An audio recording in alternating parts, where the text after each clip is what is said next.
My name is David Vavra. I have been working with the National Bank of Ukraine on various central banking issues and inflation targeting, indeed, for quite a number of years. And today I have the honor of chairing the last policy panel on mandates of central banks. If you recall, yesterday in another policy panel, we discussed the role of government in promoting economic growth and development. We discussed how it may be difficult in practice to reconcile industrial policy with the need to privatize and create a level playing field with a transparent and business-friendly environment. Now the question is, what is the role and mandate of a central bank in that? Arguably, the role is much narrower than that, but still, what it is. How can we reconcile financial stability, macroprudential regulation with more traditional forms of monetary policy focus on price stability? What is the role, perhaps, of government in securing price stability? These and other issues will be discussed today at this panel that has the privilege of hosting several distinguished speakers.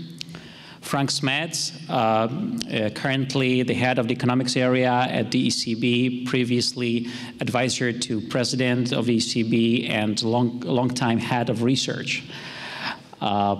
David Archer, currently head of Central Banking Studies Unit at the BIS, which he joined having been previously assistant governor at the Reserve Bank of New Zealand, overseeing both monetary policy formulation and implementation, if I'm right. And Andrzej Raczko, currently advisor to president of the National Bank of Poland, previously a longtime member of the management board of the bank and former Minister of Finance. Ladies and gentlemen, without further ado, Frank, may I ask you to start. Each speaker is going to have, as usually, 10 to 15 minutes, followed by questions. We are running a little bit late, but I think we can make up for that. Thank you. Frank.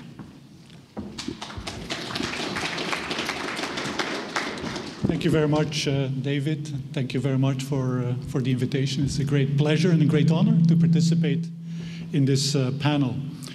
So we were asked to look beyond the narrow mandate for price stability in central banks. For an ECB central banker, that's a bit difficult because our primary goal is to maintain price stability. But even ECB has received additional responsibilities and tasks since the start of the financial crisis. And of course, the most obvious direction to look at is indeed to look at the role of financial stability, and that's what I plan to do in this short introduction. It's based on a review paper that I wrote for a Riksbank conference a few years ago, where I basically reviewed the literature and the models. And since then, actually, quite a lot has happened, both in terms of modeling and in terms of empirical work. And some of that you saw actually this morning and yesterday. Now, how do I change? Okay.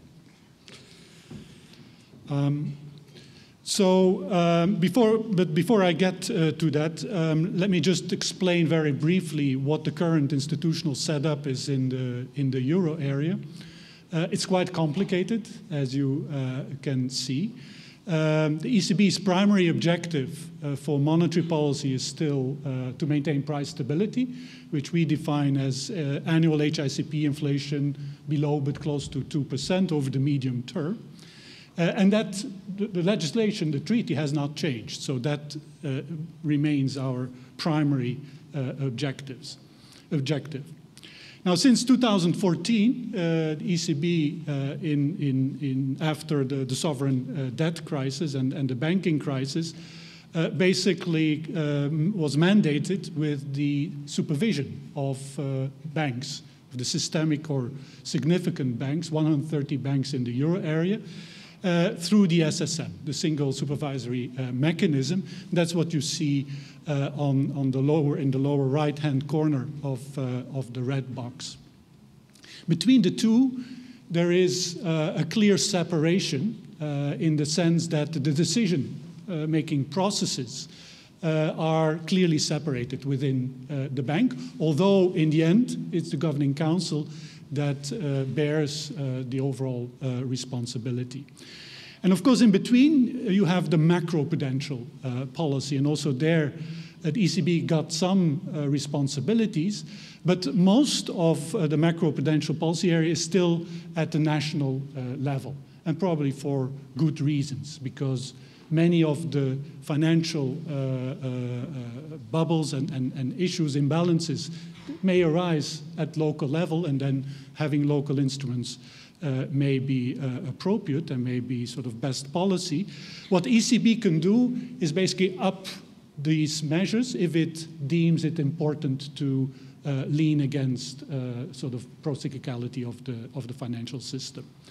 But the instruments that we have are only the ones that are in the legislation, which is the capital requirements legislation, and are mostly capital-based instruments, capital requirements. So that's the current institutional framework. And then, of course, at the EU level, you also have the European Systemic Risk Board, which is a little bit like here, the Financial Stability Council. So it brings together supervisors, central bankers, the finance ministry, insurance regulators, and so on, to look at the systemic risks in the EU as a whole. And you have the regulators, which are on the right lower bottom, which are the European financial authorities that basically set the rules. Now, the question that I asked in the paper was, to what extent in this framework should monetary policy still have a look or take into account financial stability considerations? So we do have a macroprudential authority that has to address, has to sort of maintain financial stability, but to what extent should monetary policy and monetary policy instruments, interest rates, but now, of course, many other tools, since we've reached the lower bound and after the financial crisis, to what extent should monetary policy also take into account financial stability considerations? And looking at the literature, I basically came to the conclusion that there are kind of broadly three views. The first view I sort of call the modified Jackson-Hole consensus, and that's very much sort of based on basically the Tinbergen principle. If you have two objectives, you need two instruments. That's exactly what governments have done. They've created the macroprudential tool. And so basically the framework for monetary policy in that view stays largely unchanged. The new instrument, macro-pru, is effective, it's granular, so it can address the frictions and the problems where they arise. And so monetary policy doesn't need to intervene too much or care too much about financial stability. Moreover, in this view, it's often thought that interest rates, monetary policy instruments, are a blunt instrument to deal with imbalances, as opposed to macro-pru, which is much more granular, and their effects in general on risk-taking and on credit are limited. And there's some nice models that exactly show how, indeed, if you have two well-defined frictions on the financial side and on the price side, you can address monetary policy to price stability, financial policy to the financial frictions, and get close to the first best. And the paper that Enrique presented this afternoon or this morning basically is an example of that. Another one which I like very much is a paper by Collard, Delas, Diba, and Loisel, who basically show that more or less you can sort of, each of these policy areas can sort of focus on the objective that they're most effective in dealing with. This is the effective policy assignment of Tinbergen. There is still an issue of coordination, and I think also Enrique emphasized this, and that would suggest that actually having both tools in one institution, like the central bank, may not be a bad thing, because you have the two instruments, you have the two objectives, and you can coordinate. So that's the first view. So not much change for monetary policy. The second view is what I call the leaning against the wind vindicated view. Particularly at the BIS, and maybe David will talk about that. People like Bill White, like Claudio Borio, very much thought that it was important that monetary policy did take into account of some of the side effects that may come from, for example, a period of low interest rates for a long period. So this view basically, it acknowledges the fact that there is this new instrument, which is the macro proof, and actually it even supports the creation, and again, the BIS was at the forefront of looking into this area, going back to Andrew Crockett in the 80s or in the early 90s. But there are issues with macro proof. We don't really know whether it's fully effective. We don't really know whether it can fully address the financial cycle. Yes, it's granular, but it's also subject to arbitrage. So if you try to control one sector, whoop, the bubble may pop up somewhere else. Whereas in this view, interest rate policy, basically, as Jeremy Stein said it, gets in all of the cracks. No? The interest rate, that's the basics on which all financial assets are priced. And so if you control that, you can lean much more broadly against the bubbles.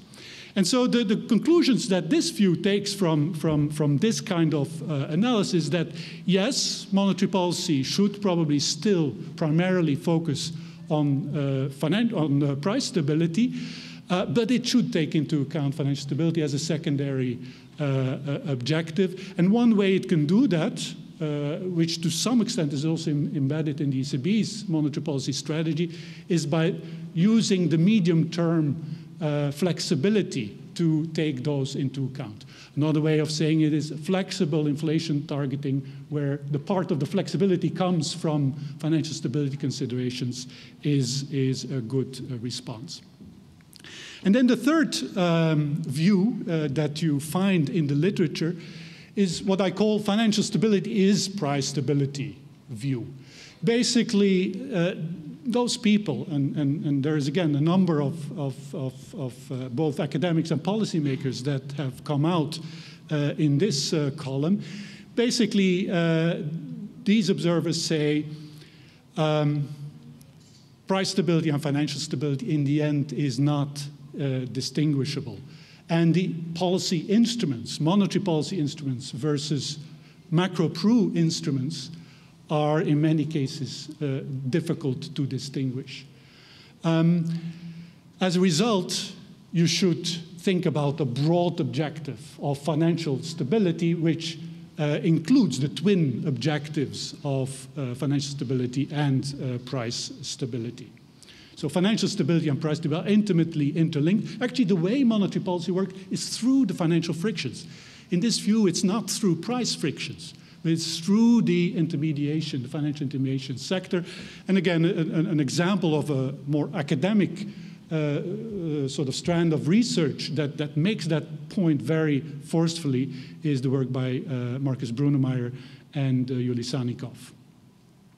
Okay, so these are sort of the three views. There is actually a fourth view, which I didn't include in here, which is basically to say we don't know enough to sort of balance, to kind of control the financial cycle. What we need to do is just have huge buffers. This is like Helvig and Admati. No? We need to have capital requirements which are 30% or 40%, and then there won't be any problem. We need to make sure that there is no mismatches anywhere in the system, and then there won't be any problem. Financial stability there won't be runs, there won't be systemic risk. If you have such large buffers, you may not have much of financial intermediation either. So, but this is sort of maybe the fourth view, which I won't talk about because it basically sort of says macro-pru is as a sort of a leaning against the wind policy will not work. Okay, now in the paper I basically argued that in order to decide, if you haven't thought about this, you say, okay, there's these three views. What view should I adhere to? you basically have to answer three questions. The first question is, how effective is the new macroprudential framework in maintaining financial stability? And so in the paper, I go through the evidence at that time. The evidence is not great because, of course, our experience with this tool is still quite limited. Actually, most of the experience comes from developing countries. Broadly speaking, it finds that particular tools, particularly the tools that restrict borrowing, like debt to income limits or debt interest rate burden to income limits, are quite effective in sort of dampening the financial cycle. But whether it's actually sufficient to avoid, to materially reduce the probability and the severity of financial crisis, I mean, there's very little evidence about that, which is not to say that it's not possible or that it wouldn't work. But again, based on my literature review at least, it's, we have to sort of acknowledge our sort of lack of knowledge at this point. As we use these tools, we find that there's, of course, more and more evidence. And this literature is really a booming literature, trying to look at case studies, how certain decisions, which are now big, because the macro-pru instrument is being used. If you look at the ESRB's annual report on macroprudential policy in the EU, I think the last one was published in June last year for 2015, they list like 100 measures in the EU of a macroprudential nature, of which about 40 they classify as significant. So there is actually experimentation, or the policy is being used. The second, the second question you need to answer is, what is the impact of monetary policy on financial stability, for example, through the risk-taking channel? And here, again, there's a lot of empirical work, which to me makes clear that there is a risk-taking channel. I mean, there's a lot of work. Again, what's not so clear is the quantitative importance of it as sort of a regulation or a policy tool. And particularly, there's quite a bit of work at the IMF by Lars Svensson and by many others that tries to do cost-benefit analysis and ask the question, well, is the benefit of raising rates, which is reducing the probability of a financial crisis, does it outweigh the cost, which may be increasing unemployment? A lot of that work basically says that the cost-benefit analysis is not positive. So the costs are larger than the benefits. And the third question I want to answer is, what is the risk of financial dominance? Of course, if you put everything in one pot, and the central bank, also with its monetary policy tools, has to address financial stability, there is a risk that basically the price stability objective gets dominated by financial concerns. And I mean, we do see some evidence that financial stability may lead to or have an effect on money, or at least one can think about how this would work. And in the paper, I show a little, very baby model where there is a time inconsistency problem, and if the macroprudential authority knows that actually the macroprudential, the monetary policy regulator can deal partly with a debt overhang problem, then you may end up in an equilibrium where there's too much debt and too high inflation. So there will be a cost of basically not having a clear mandate for the monetary policy authority.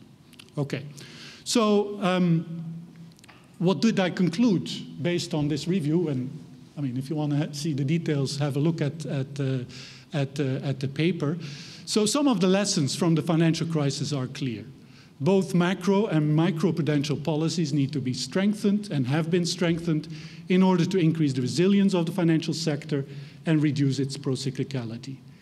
And macroprudential policy should be the first line of defense in taming the financial cycle. Less clear is whether the monetary policy framework should be amended to include financial stability. If you think prudential policies are effective, this is not an issue. But prudence probably argues for a middle ground. At least that's the conclusion I came to. And I think, and this is what sort of was also the purpose of the little model in the paper, it shows that a lexicographic ordering where the monetary policy primarily focuses on price stability and only has financial stability as a secondary objective may be sort of the best outcome. Why? Because this recognizes that, first of all, the new macroprudential policy framework is still very much under construction and its effectiveness largely unproven. So it's kind of an insurance policy against ineffectiveness of the macro-pru. Secondly, just cleaning up is obviously no longer an option. The costs of systemic financial crisis are too large, and we still see the effects of this, for example, in the euro area. Monetary policy rates intimately interact with important drivers of financial imbalances, such as credit, liquidity, and risk-taking. So interest rates do have an impact on financial stability. And non-standard monetary policy instruments, as we've used many over the past years, are often difficult to distinguish from macro-pru tools. When we change in our crisis the haircuts on the collateral that we accept, I mean, how is that different from changing haircuts in financial markets? It's not very different. But by putting price stability first, you alleviate important risks, in particular, maintaining price stability as the primary overriding objective reduces the risk of financial dominance and sets the right incentives for the financial authorities, the financial stability authorities, to do the right thing. I'm going to stop here. I had 2-3 slides just to say, okay, what does this mean in terms of the ECB's policy now, where, of course, interest rates are very low and are expected to stay low for quite some time, but I'll keep that for the discussion if it comes up. Thank you.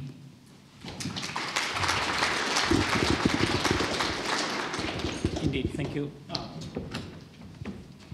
Indeed, Frank, thank you. Maybe some of these questions indeed will come up. And David, could you please follow up on this brilliant introduction?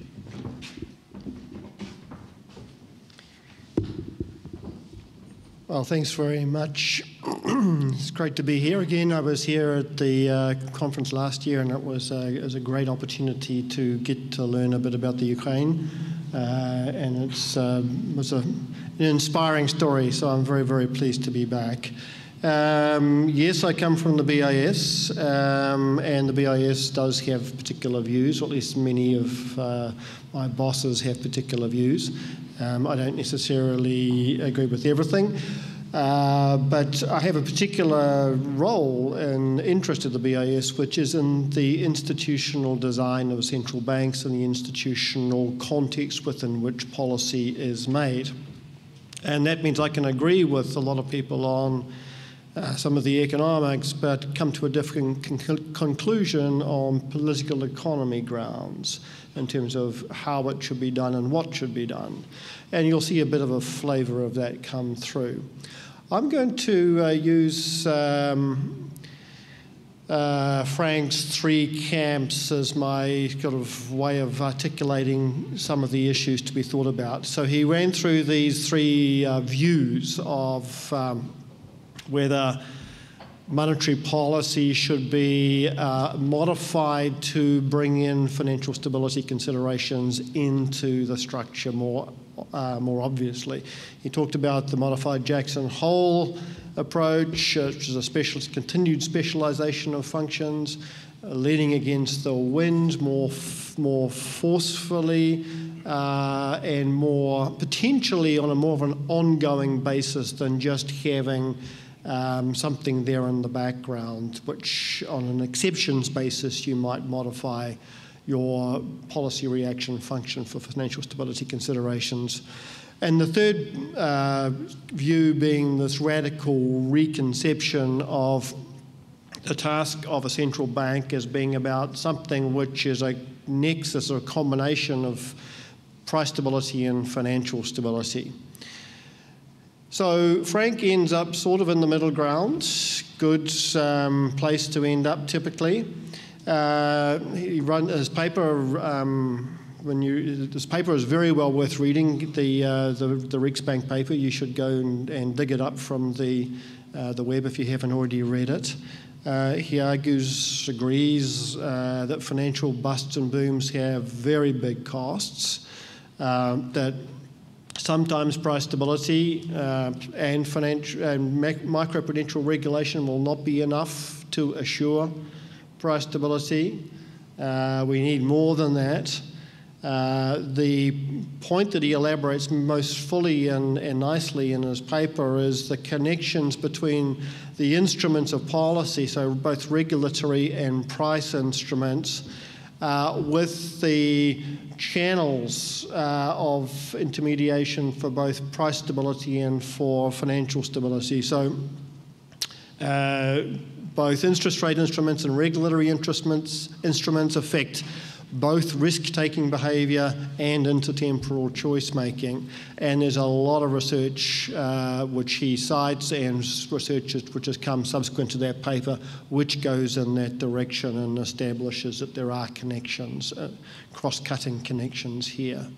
But he ends up with major political economy risks being the big concern when combined with the uncertainty from relatively new research that argues for institutional arrangements which are more like the modified Jackson Hole camp. So you end up with separate decision-making, which is as if you've still got two streams of policy making here. And to the extent that you allow for the possibility that you may need to fill in the cracks with monetary policy, that's not a permanent place in a policy reaction function. This is the lexicographic ordering of the objectives that he was talking about. You will principally pursue price stability, and only if you don't disturb that objective too much and it's called for, you would lean against financial stability considerations. Now, I end up in the same place as Frank, but I'm racked more. Racked here refers to the old torture instrument used in the Middle Ages where you're torn from both ends. You can see Frank being torn as he goes through the arguments in the paper. I feel a bit more torn. Why? Because I'm perhaps more intellectually attracted to the third camp, this radical reconception, than Frank allows. I believe it's going to become the dominant way we think about monetary economics over time. I'll say a little bit more about that later. He accepts that the middle camp is beset by uncertainties. The various elements of the picture that Frank articulates in his paper, we don't know very much about how they add up in a full system context. Enrique gave us some flavour of how you might go about thinking about that, but this is very, very early work, and there's a lot more to come. And there's lots and lots of non-linearities in this space. My colleagues at the BIS argue that the counter-argument to a Lars Svensson type of cost-benefit analysis, saying that you need a lot of interest rate movement, which will be very damaging for the real economy if you are to be successful in modifying the risks of a financial collapse. They argue, well, no, if you have a little bit of interest rate movement over a long period of time, there are such non-linearities that will have a major effect on risk-taking behaviour over time. This is entirely possible, but you're relying on important non-linearities about we know very little. I find the political economy issues more troubling than Frank does, or at least than he allows in his paper. So while I'm attracted more intellectually towards the more extreme ends, I think that legitimacy demands much, much clearer objectives than we can currently articulate. So fitting financial stability considerations into the central bank's objective when we can't explain what exactly it is we're trying to achieve and what are the limitations to what we will do. How far will we go and how far will we not go? We can't articulate that. So this is a really serious problem for having the political legitimacy to pursue the task. The objectives that we need, the clearer objectives, are inescapably multidimensional. We think in the sort of narrowish price stability context about trading off potentially some issues around real economy stability in the pursuit of a stable price, stable inflation rate. So there's two dimensions there typically we're trading off.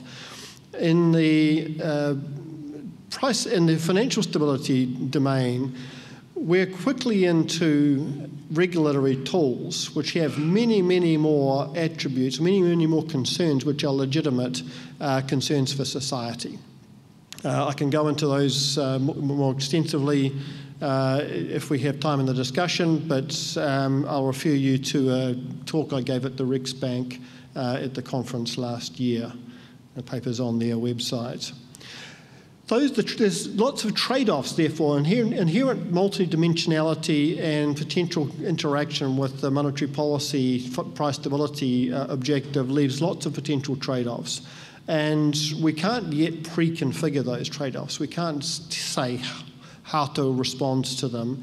And it's therefore quite dangerous, potentially, to leave them to experts. A quick word on why I think that the Brunemeyer and Sarnikoff, the I theory of money and related approaches are intellectually attractive. My main reason is from reading monetary history. Whenever I read the history of money, I'm constantly coming into the point that money, credit, and institutions, financial service specialists, these things are totally intertwined in post-commodity monetary eras. So money and credit are very connected concepts, and the inside money is something which is connected very tightly to the institutions of the system. So the monetary system you have to think of as something which involves all of these elements. It exists there to better meet the needs of trade. Repeated breakdowns of the system that involve sudden losses of value are the things which are the most damaging. And so there's a public good issue here. And the public good we're trying to deliver is a reliable, stable, predictable monetary system. And the ways in which that system becomes unreliable is through either inflation or both inflationary and insolvency crises. Both of these create unreliability. It's hard to disentangle these effects and put them into two separate buckets. But the integrating theory to bring these together is very, very new. It's very incomplete. It's not something that we can really rely on in terms of designing policy at this stage. So that's a key political economy constraint. The next type of constraint is that the price-based instruments that we have available for doing both, particularly for doing the financial stability part, are very limited. We are essentially into direct regulation. And regulation has side effects which are important in the political economy domain.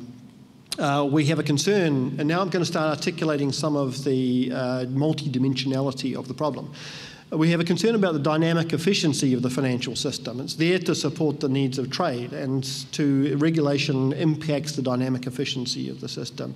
There's selective incidence from regulatory instruments.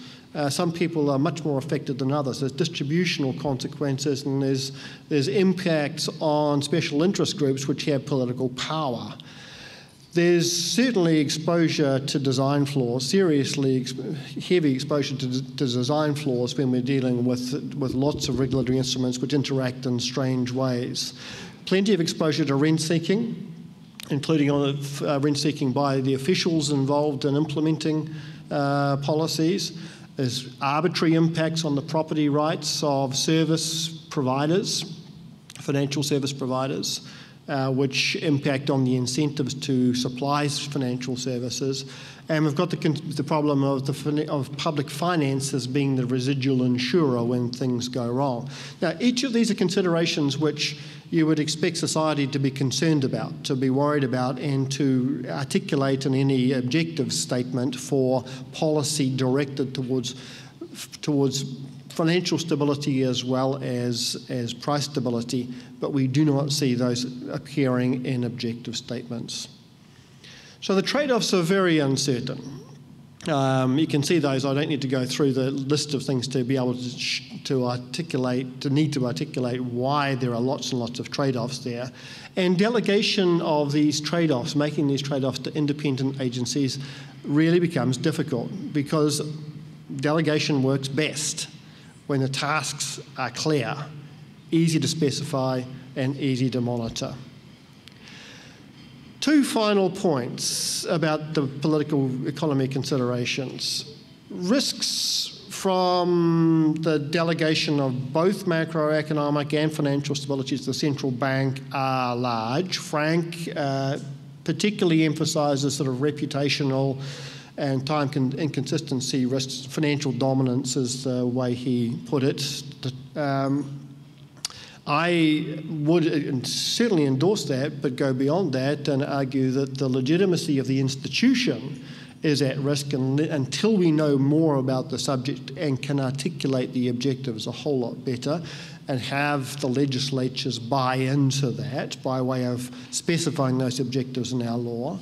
Others also cite different things. One which doesn't often come up in the subject is a bureaucratic incentives problem. When you give the central bank both of these objectives, we know when anybody's given more than one objective and they may be in conflict, it's very easy to dodge achievement on any one of them, because if we failed to meet this one, it's because we were pursuing that one. If we failed to meet that one, it's because we were pursuing that one.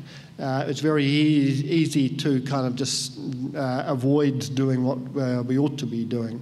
So these are serious problems. There are possible risk management devices. This is my final point. I keep on telling people to go and look at the 2009 Banking Act in the United Kingdom. There's a way of specifying multidimensional objectives written into that act, which I think is a template for what we could do with the specification of objectives in the financial stability domain. I won't explain it. Go and look at the act. The second possible risk management device, which is one I think Frank endorses, is to have separate decision-making bodies, more like, in my argument, more like the Bank of England and the ECB. At the ECB, ultimately the same people are making the decision. At least at the Bank of England, there's quite a bit of specialisation of decision-making, but enough crossover to get coordination.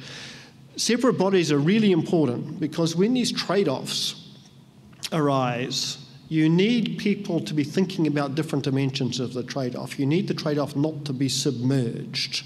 You need people to be starting to yell at each other that they're getting in each other's way. Because in the course of that shouting match, you learn that there are trade-offs and important trade-offs to be managed. And the possible third risk management device, which I'll leave on the table, is a scary one for many people, and that is to think about separate institutions with information sharing requirements, but more complete separation of decision making. I feel uncomfortable with it from the perspective that ultimately I think we should be thinking about these things in the price stability equals financial stability space. But the way we have, the knowledge set that we have at the moment, I think the third is a legitimate possibility. Thank you.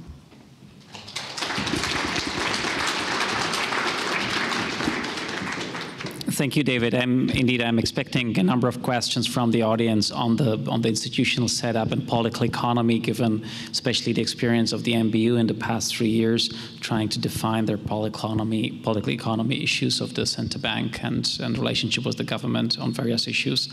Andrzej, floor is yours. Thank you.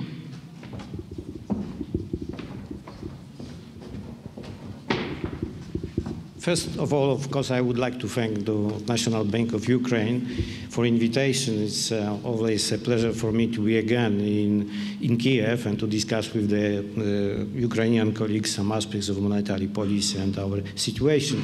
Some problems are very similar for us, taking into account our past, our process of adjustment of our market system, especially I think about the banking sector. So let me to focus mainly on some aspects of the macroeconomic policy of emerging market countries. When I thinking about emerging market countries, mainly I focus on the Eastern European countries, members of the European Union, but not the members of the Eurozone. So this is a specific class of countries. And I would like to assess two periods. One period just after the financial crisis in the West and what are the repercussions for emerging market countries in Europe. And the second one, the last one, I think about the deflation problem, which we observe even in the Central European countries. First of all, I think that it's necessary to underline the difference between the situation in Eastern European countries, especially in banking sector, in West and in East. So in East, just before the crisis, the situation in the banking sector was a different one if we compare with the Western side. The first, the most important, that we have much more less sophisticated banking sector than in the West. So if you take into account analysis of the balance sheet of the Central European, commercial European banks, on the asset side, you have mainly only credits. On the liability side, they are deposits which are obtained from the households and for the enterprises. It was zero, this very sophisticated instrument like CDS, CDO, any kind, for instance, of the securitization instruments. So this was not the problem. Why this is important? Because from this point of view, the regulators and the supervisor mainly focus on the credit risk, nothing else, because it was not necessary to control other aspects of the banking operations.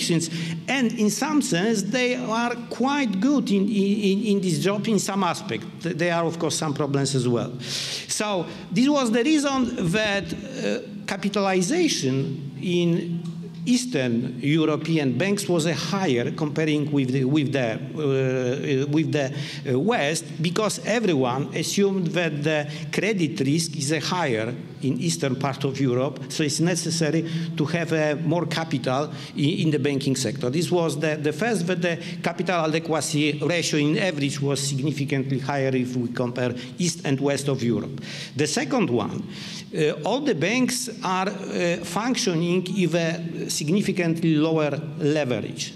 I think about the micro scale when we talking about the assets to the capital from one side, and even macro scale if we think about the total assets of financial sector to GDP. All those indicators are significantly lower in East than in the West. And the last important element was the ownership in our banking sector. So after privatization, from 50 up to 80% of the banking sector belongs to foreign banks. And for us, this was, for the first glance, a potential problem which was necessary to solve. So just when was sparked this financial crisis in the West, everyone assumed that it probably will be any kind of the outflow of funding from the eastern part of Europe. And then arises the question how to protect our banking sector from this risk. Firstly, it was quite easy to deliver by the central bank sufficient liquidity. It's necessary to underline that Central European banks are over liquid. So it was in domestic currencies was not a problem at all, in my opinion. Much more important was the problem if we think about the FX liquidity. For instance, Polish central bank used a specific instrument, I think about FX swap, which contained the prices of the swap market and in some sense delivered sufficient liquidity of the swaps, and this was the instrument which stabilized situation.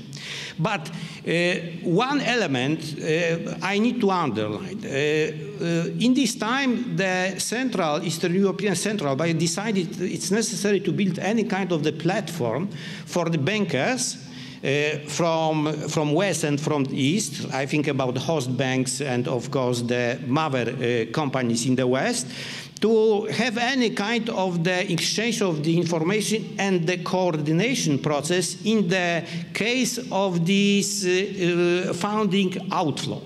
So this initiative was called Vienna Initiative 1 and played a significant role. But quickly, everyone realized that probably this outflow of funding was only in the case of some separate countries, not general. Why? Because the profitability of the subsidiaries of the Western banks in the Eastern part was higher during the crisis than before. For instance, one of the Polish subsidiary of one foreign banks, which possessed about 10% of assets of total financial group, in this time delivered about 50% of profits.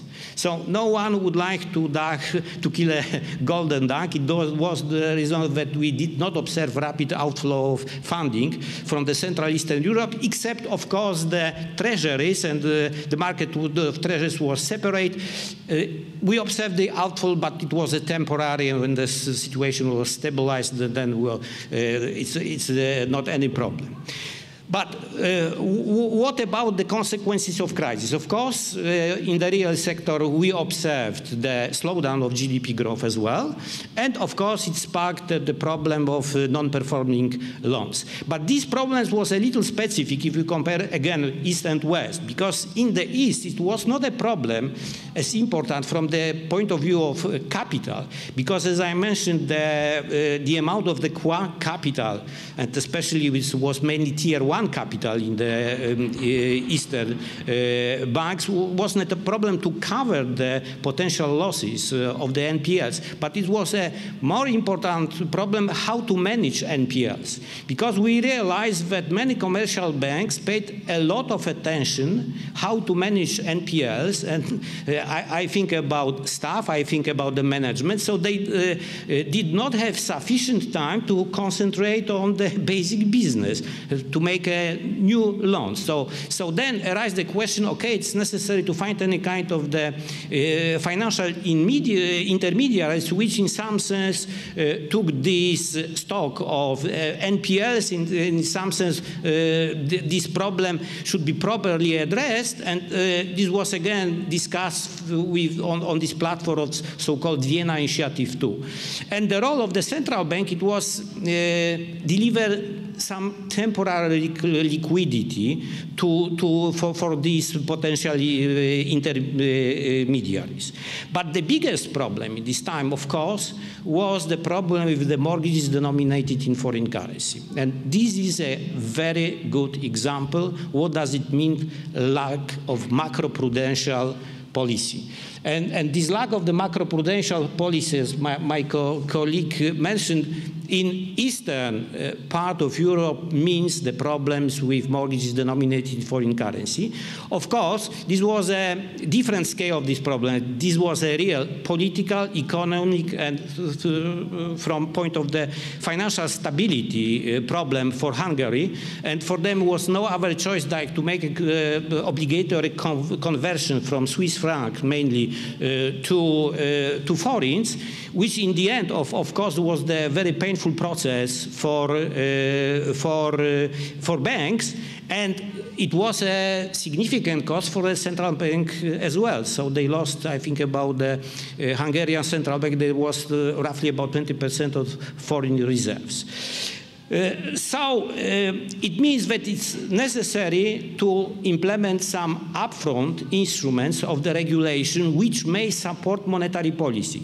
Because Poland, when started to fight with this rapid increase of the lending of the mortgages in 25-26, then we realized it's not possible to stop using the standard monetary policy instrument, and then we used some regulations, I think, about additional buffers in the sense of extra incomes which is necessary to have to obtain mortgage denominated foreign currency. In the end of the day, only the most healthy and the most wealthy households obtain mortgages denominated in foreign currency, the rest in Polish zloty. Coming back to second period, I think about the deflation. So it was very funny because a year ago we met all the emerging market banks in BIS, and we discussed our situation. So mainly about 16 banks, about 20 banks participating in this, had any problem with the deflation because they had inflation. So deflation was a problem only in the case of Israel. It's difficult to judge Israel as an emerging market country, but it was characteristic for Czech Republic, which is a separate case, Romania, Hungary, in Poland. And then we tried to convince our BIS colleagues that it is not a real problem for us, that we have the deflation.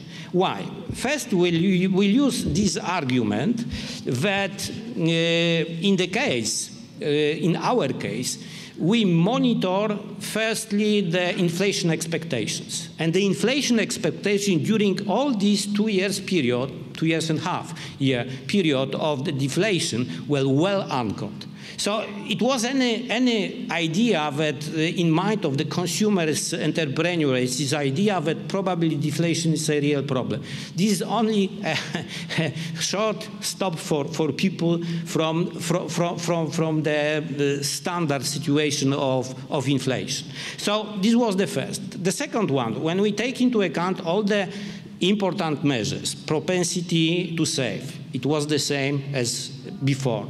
When we analyze the nominal growth of wages and salaries, was in nominal terms about 3%, in real terms was about 5%, was not problem at all.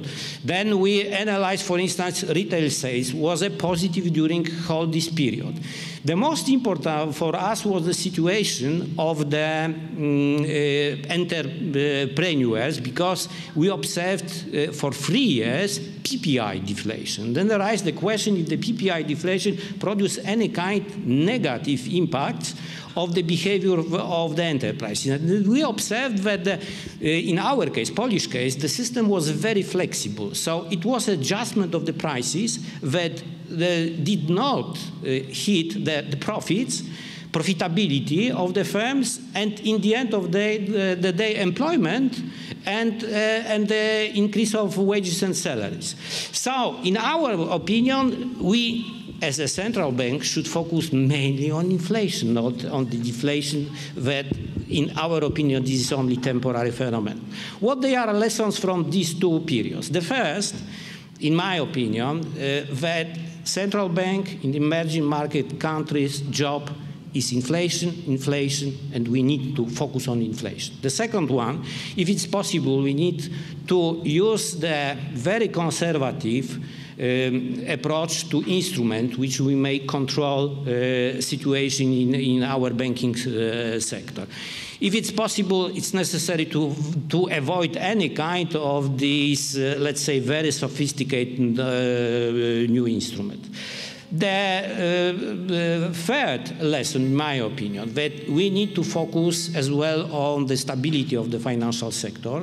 Good example was, for instance, Poland, when a year ago we are urged by several institutions that it's necessary additionally to cut interest rates. But we know that additional cut of interest rates probably produce problems, I think about the profits, for the banking sector. Knowing that it's not negative negative impact on the deflation for the real sector, we decided not to wait, and we were right, because then it was a rapid pickup of inflation, and now the last figure of inflation in Poland is 2%. So deflation was over. If we think about the macro pro regulations, we are for, but there is the question how to implement this in emerging market countries. This is a question and fight between the central bank from one side, which should be frankly speaking, institution which have in own hands the macro-prudential instrument. But on the other hand, arise the question about the fiscal side and the reaction of the Ministry of Finance. So, for instance, in Poland, we decided to build a special committee for the macro-prudential regulation, but then arise the question of effectiveness of such body.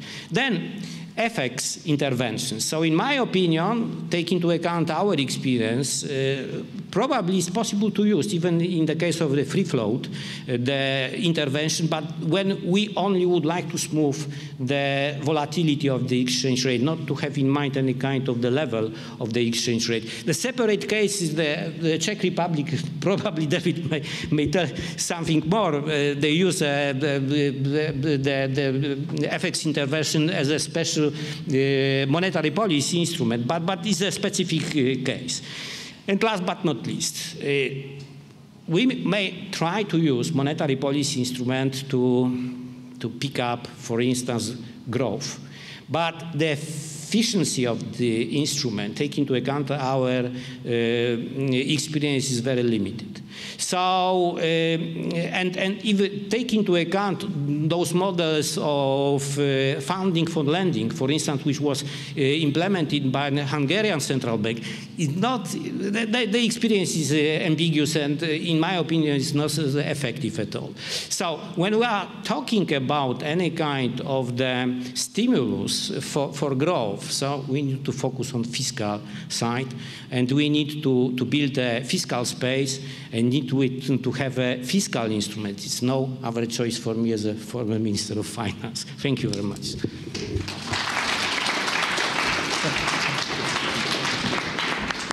Thank you, Andrzej. Thank you, colleagues, for your insightful contributions, interventions. It seems that we have nice distribution of views, from back to basics of Andrzej to more visionary of David, and with Frank being in the middle, perhaps. So I wonder, I would like to give floor to you. Let's take 3 questions at a time, and we'll cope with it. Yes, please, there's one. Thank you very much for your input. I have a question to our colleague, Pan Andrzej. Could you please tell what do you see as an options for managing bad loans? For example, in Ukraine, we have like 50 to 60% of banking system assets in state ownership currently after the nationalization of Privatbank. And as well, we have a huge stock of bad assets in the fund for guaranteeing households' deposits. As far as I am concerned, no public discussion on this issue is being held, and I wonder what could be the options, like how to deal with them. Thank you. Thank you. More questions? Armin, please. Thank you for the very nice discussion. I'll cheat. I asked 2 questions. The first question is, so you sort of, you're suggesting a framework. You have 3 camps and you ask questions, and depending on the answers of the questions, you go to one or another. So would your answers change in the context of emerging markets? In particular, I have in my mind the issue of the exchange rate. BIS has been warning for a while that the foreign currency loans in emerging markets after the crisis have been picking up.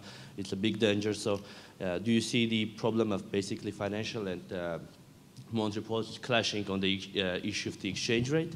So how the answer will change? And the second one is probably a naive question, but what is so different between the interaction of macroprudential and monetary and the interaction of monetary and fiscal? So what can we learn from the experience of or the framework of the fiscal and monetary to implement in the macroprudential and monetary as well? Thank you. Thank you. Maybe we can take one more. Please.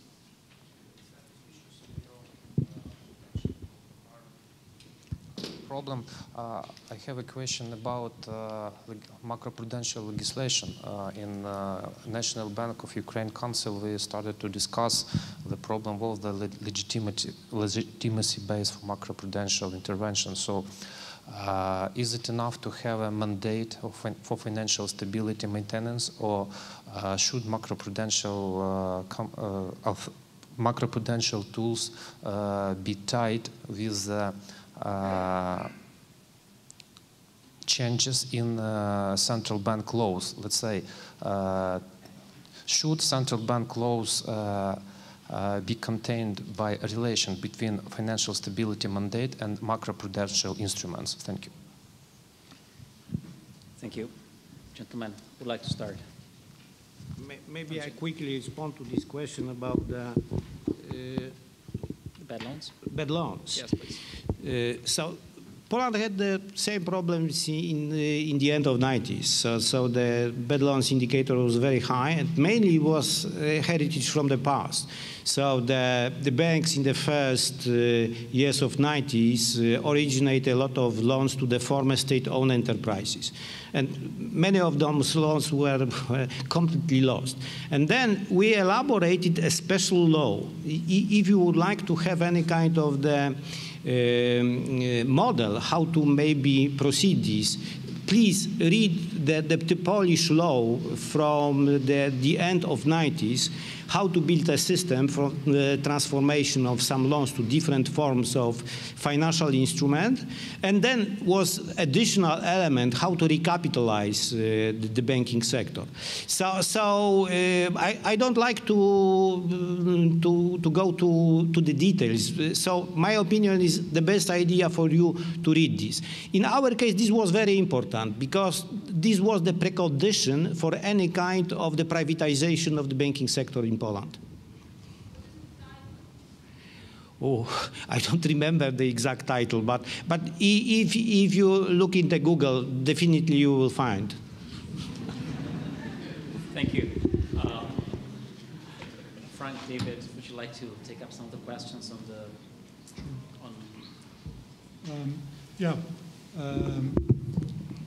First of all, on the question of emerging market economies and whether this would change the answers to the questions and then the conclusions. I mean, clearly, one has to look at a very specific financial structure in order to kind of answer some of these questions. And if you think about sort of the typical circumstances in which you have, if you think about particular circumstances in which you have a build-up of financial imbalance, typically in emerging markets when there are capital inflows, no? And so in that case, using the interest rate instrument to lean against that may actually be counterproductive to the extent that it actually leads to expectations of even further appreciation and bigger capital inflows. Now, you will still have to ask the question, what tools do you have in order to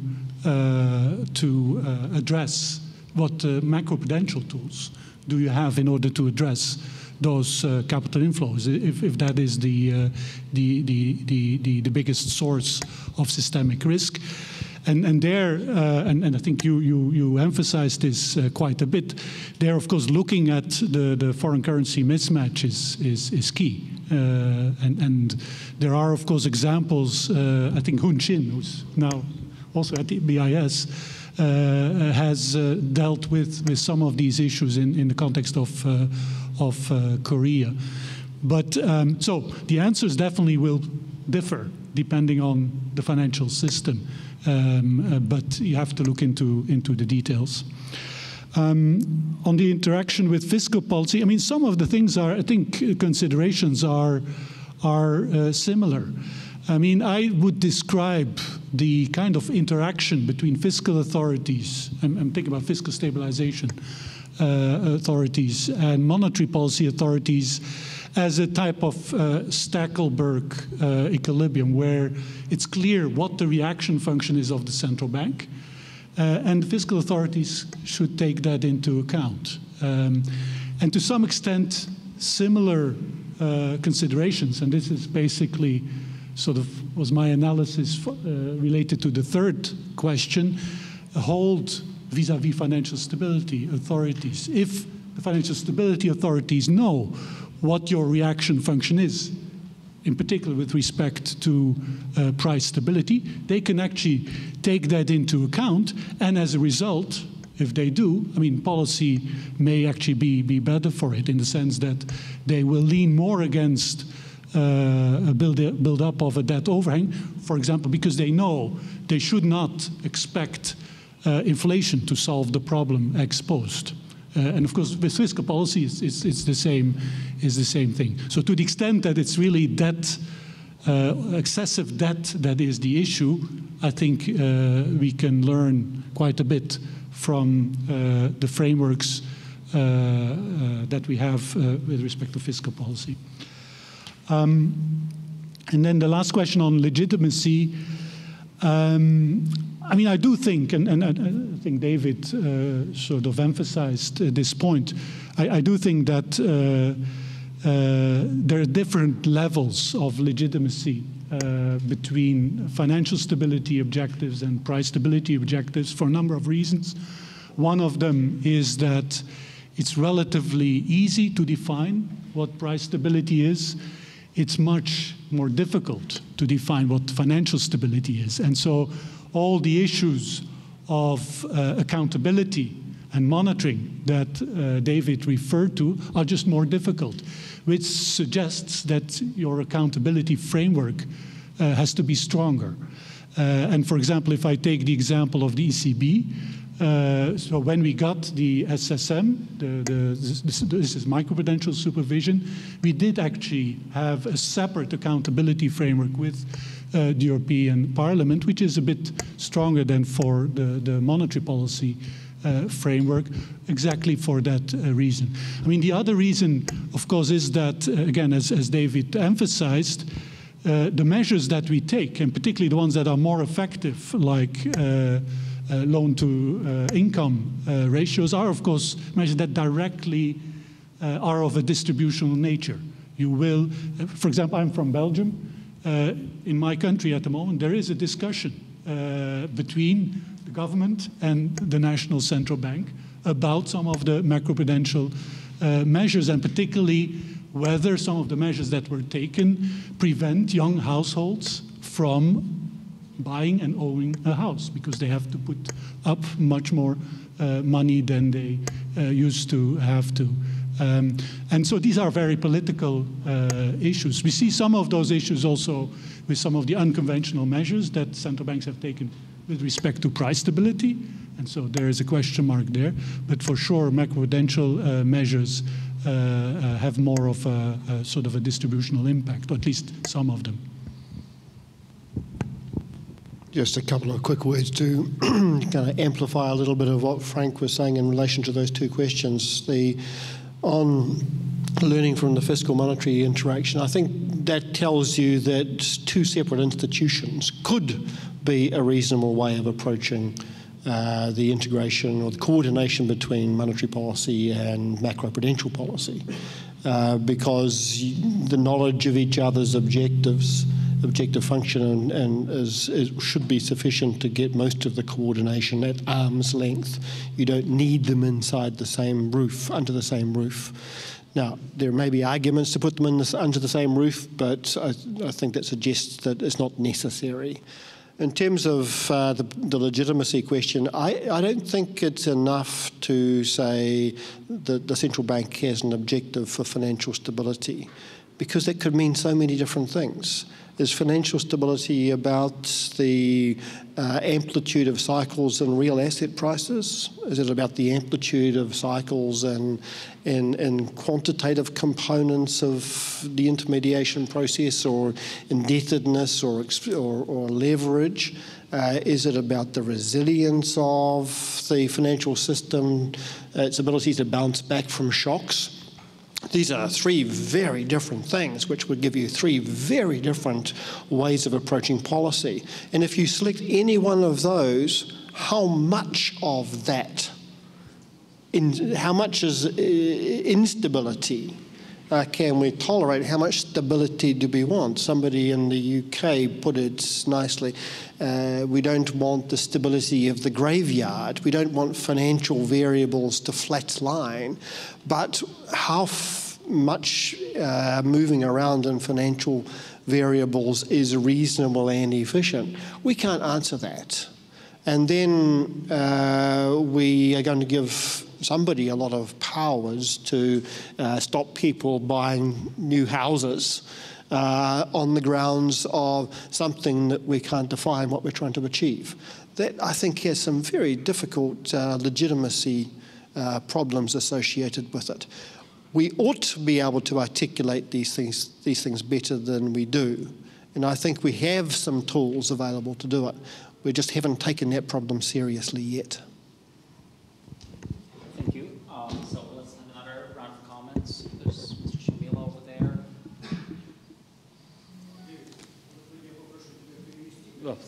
Не знаю, если я смогу. Я попытаюсь, но никто мне поможет. Никто во время конференции не вспомнил, что на Национальный банк идет сейчас жесточайшая атака. There is a no one has mentioned at the conference that there is a big attack being leveled at the. В отношении изменения мандата Национального банка. There's a pressure on changing the Я mandate напомню, of the что central сейчас bank. это в первую очередь ценовая стабильность. At the moment, it's just at the price stability. Необходимости проведения агрессивной экспансионистской монетарной политики. The necessity of undertaking a very expansive monetary Ее policy. называют по-разному. Целевая эмиссия, продуктивная эмиссия. Но в любом случае экспансионистский такой характер для поддержки тех или иных секторов экономики, экономики в целом и обеспечения на этой основе экономического роста. In order to support growth or particular industries and sectors. Сторонники такого подхода есть и в Раде Национального банка, в академических кругах, в экспертных кругах. Что бы вы ответили сторонникам таких What would you say? What would be your response? What would you say to the backers or advocates of such approaches, just such policies, or changes to mandates of the National Bank of Ukraine? Thank you. Other questions? Mr. Karablin?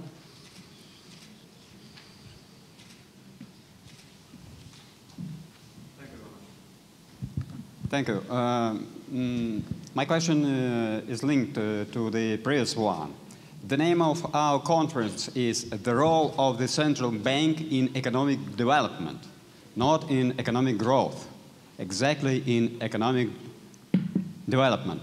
And the name of this panel is Looking Beyond Narrow Mandates for Price Stability in Central Banks.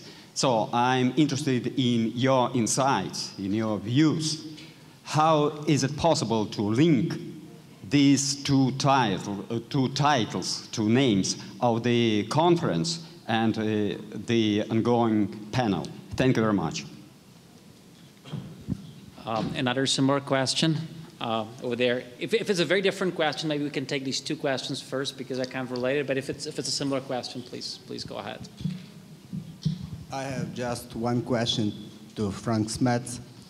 Was the policy of fiscal austerity in Germany has been contributing to the quality of monetary policy in the euro area? And also, there is a second small question. Was this policy has been contributing to economic growth in Germany and in the euro area as a whole? Thank you. Thank you. Andrzej, maybe you will have a very, you can respond to some of these questions regarding the mandates, and perhaps you want to start with that, the mandate of a central bank in terms of economic development. Я расскажу по-английски, не по-русски. Хорошо? I think that the answer is very simple. This is not a mandate from the central bank. For the central bank mandate is to control the level of increase of prices. If we have a stability of inflation and of prices, this is beneficiary for all, especially for low-income peoples. Because if we have a high inflation, this means extra taxation. And no one would like to have extra taxation, especially for low-income people, because always inflation is against people with low incomes. This is obvious for me, and is at least obvious even for Polish society. Frank, you had a very specific question on yourself. Yeah. I mean, on the issue of central bank independence, I mean, the EU treaty is very clear. So central banks have to be institutionally, personally, and financially independent. And I think that's very clear. On the role of economic development, I mean, the way we typically see it as central bankers is that we contribute to the development of the economic system and economic development more generally, exactly by maintaining price stability and by maintaining financial stability. It's difficult to see how you can develop economically if you have hyperinflation or high inflation and very volatile inflation. It's difficult to see how you can develop if your financial system is not working and is breaking down. That's how central banks, I think, in most countries try to contribute to economic development. There was a time when sort of central banking instruments were much more directly addressing industrial policies through credit allocation. But again, in most economies now, we have a market-based system where either it's the government that may have to do these industrial policies, or it's the market that basically is probably the best way of addressing or making sure that resources flow to those sectors which are the most productive ones. So it's either government or the market. And then the last question, policy of fiscal austerity. I mean, I'm a central banker, so I'm not sure I should say anything about what fiscal authorities have done or could done. I mean, clearly, during the sovereign debt crisis, I mean, there was not much else. If you basically have lost market access as a government, I mean, there's not much else that you can do than try to. I mean, it's not even a choice, no. So you can't really increase your debt because you can't issue it. And so, in such a high debt situation, unfortunately, you will have some form of fiscal austerity. Now, what is the lesson from that? The lesson is, of course, not to get there. And like with the financial system, if you have too high debt, excessive debt in the financial system, then you will get into trouble. And so the same way macroprudential policies now try to lean against this debt accumulation, I mean, fiscal authorities should probably lean against or sort of make sure that they don't, in good times, they don't let that explode, because then when the bad times comes, you are against the wall. But as a central banker, as a monetary policy maker, of course, we take those things into account, and it definitely doesn't make our life easier if some of the other authorities have to be tight. That means we have to be even more easy in order to achieve our objectives. So there's clearly an interaction that I would not, but we have to deal with that. We have to just take it as given. So on the question of pressure on the central bank to go easy in order to accommodate more growth or to achieve more growth, there's a lot of unknowns in economics. There's a lot of things we disagree about, but one of the things we all agree about is that a bump in inflation is not going to give you any more growth in any sustained way. Moreover, if people get the sense that one is scared to disinflate down to an appropriate level of inflation, whatever you think the appropriate level of inflation is, if you get the sense that you're going to be reluctant to pay the costs of that disinflation, it's going to be more costly to disinflate, and you still won't get more growth. Note that when Larry Ball was arguing for a 4% target for inflation, it wasn't on the grounds that if you go from 2% to 4%, you're going to somehow get a bigger real economy. That's not the point at all. So that's something I think we're all clear on. It would be a silly thing to do to back off the inflation objective on the grounds that somebody who doesn't know what they're talking about is claiming that it will give you more growth. On the issue of the role of central banks in development, the one thing we haven't talked about is the typical thing of emerging market central banks and of developed economy central banks in their earlier days to be active in building the institutions of financial markets. That's been the case everywhere.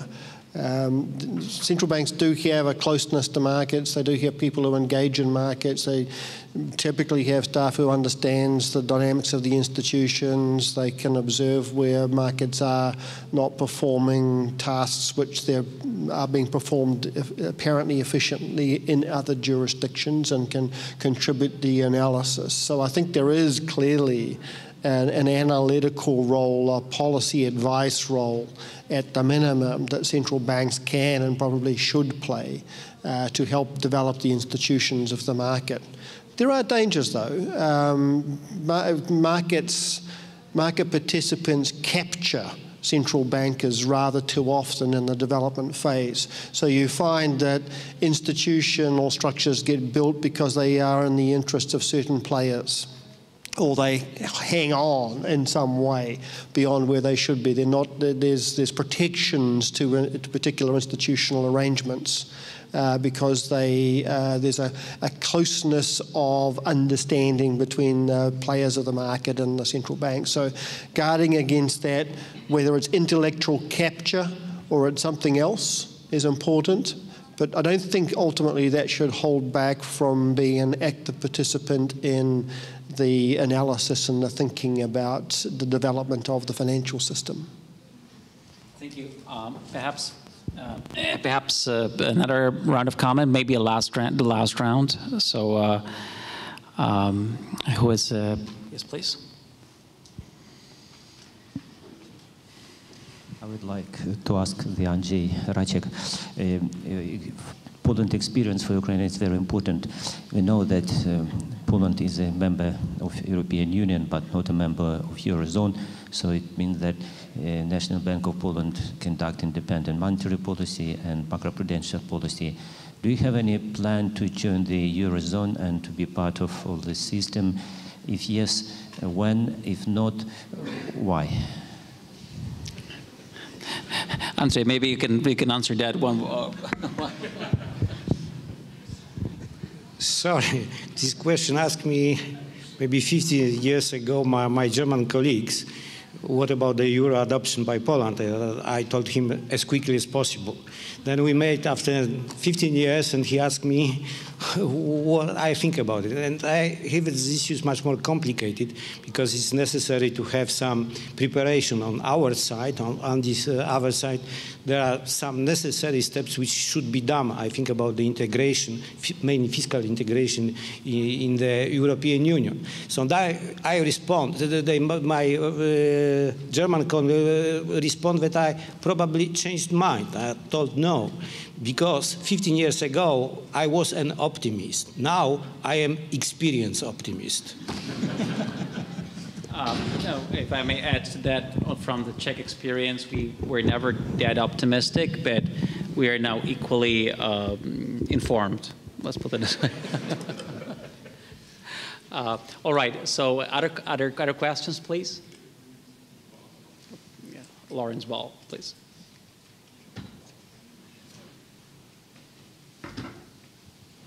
I was interested in the lack of focus on microprudential regulation. I think David quoted Frank as saying microprudential regulation is not enough. I'm not sure whether that's inaccurate. But it seems, I'm thinking about the US financial crisis. I mean, that was caused by extreme failures of microprudential regulation. You know, people getting 105% mortgages based on income that they lied about. You know, and then at other stages in the crisis, investment banks having leverage ratios of 40 to 1. You know, I'm not certain whether you need 40% capital, but maybe if you had more than 2% capital, that would be. So maybe I'll put this in a strong way. If there had been proper microprudential regulation, the whole crisis wouldn't have happened. We'd still be talking about the great moderation. Now, I don't know so whether the argument is theoretically that's not enough, or pragmatically it will break down sometimes, or also, you know, David said, well, what does financial stability mean? Does it mean, you know, less volatile asset prices? Does it mean this? Does it mean that? I mean, microprudential regulation, I think, does not have those conundrums. I mean, the principle is, you know, you look at an individual borrower and you say, is this person likely to pay the money back or not? And that's, you know, that's a relatively straightforward criterion, and so that's not a question. Oh, and actually, it might be a terminological thing, but, and I apologize, I can't pronounce your name, the gentleman from Poland. I talked about foreign currency mortgages. Again, I think that could be viewed as a microprudential thing, that if I'm a bank and I'm considering whether one person is going to pay the mortgage back or not, I would take into account the foreign currency risk along with everything. Maybe it's a terminological matter, but I would call that microprudential regulation. Thank you. So who wants to start? David? Yeah, let me start. It's a very good question. I think most of us, but not all of us, think that there's something which microprudential regulation doesn't capture, doesn't take account of. It's the interconnections. It's the joint behaviours that no one player has the incentive to take account of. It's the things which are in the gaps and in the systemic interactions that even if you have a whole bunch of sound institutions behaving properly, paying attention to the risk of not getting repaid and so on, then you still can miss something. Now, the question was asked earlier, Frank asked whether you can get a sort of a macroprudential safety by just amplifying the requirements for microprudential buffers to very large levels, 20%, 40%, whatever you think are very large levels, which would make things safe enough.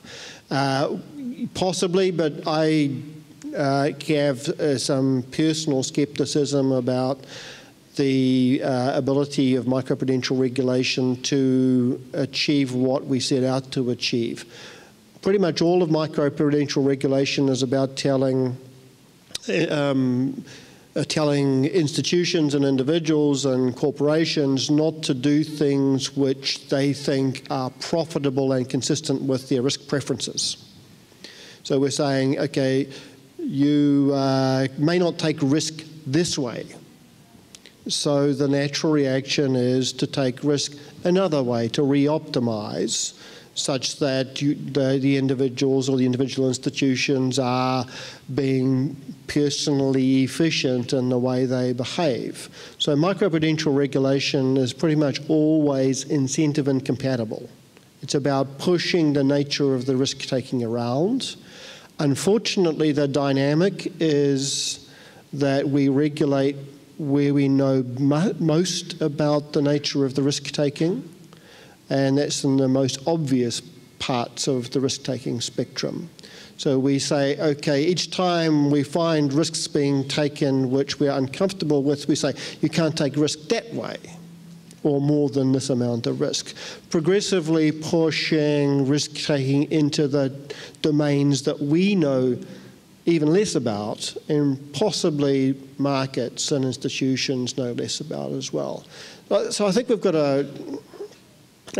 got something pretty difficult to handle in terms of thinking about micro-prudential regulation as the solution to financial stability. Well, just to say that, I mean, for sure there were micro-prudential regulatory failures also behind some of the problems we saw. And of course, a lot of the action that took place immediately after 2008 was exactly to strengthen that, to have larger capital buffers, to have higher quality capital buffers. Now, of course, it's not just bank supervision, no? It's also asset-backed securities markets, making sure, like, for example, one of the things that we did at ECB is if we buy securitized assets, we want to be able to look through. There has to be clear documentation so that you can see exactly what the ultimate assets are. This is other types of regulation, which, of course, regulators to some extent are always running behind the next financial innovation. But I think there's also the other side, which is exactly what the perspective is different. So you can, every supervisor who sort of has a bank that he needs to supervise may be convinced that that bank is actually safe and sound. But when you look at the system, actually there's something going wrong. It's that macro perspective which I think has brought back in many places the micro supervision into the central bank, because we do have this macro perspective. Maybe quickly, because of course, for the first glance, it looks like the micro problem, but the consequences were macro. I quickly, let's say, explain why. Because all those mortgages denominated in foreign currency were financed from the abroad resources, mainly for the mother companies of the Polish banking subsidiary. So this inflow was in foreign currency, but this loan was delivered, denominated was in foreign currency, but was delivered in Polish cash. So then the banks had to exchange the foreign flows into Polish zloty. So this was a rapid appreciation trend of the Polish zloty. Take into account the difference between the Polish interest rates and the foreign interest rates, especially Swiss franc, was positive. So, and then was the appreciation trend of the Polish zloty. So this was the additional element to speed up of this process of rapid lending in the foreign currency, which undermined our current account deficit and undermined our financial stability. And this was the first wave. The second wave was after this rapid appreciation of the franc, and the situation was totally inverted. And then in the Hungarian case, it was now our case. In some sense, to protect the banking sector by two instruments. One, to repay, for instance, the bad loans from the fiscal resources, or immediately to convert all those FX mortgages into foreigns, which in the end of the day means a significant reduction of the FX reserve of the central bank. Thank you. Gentlemen, I think you deserve applause. And you deserve applause.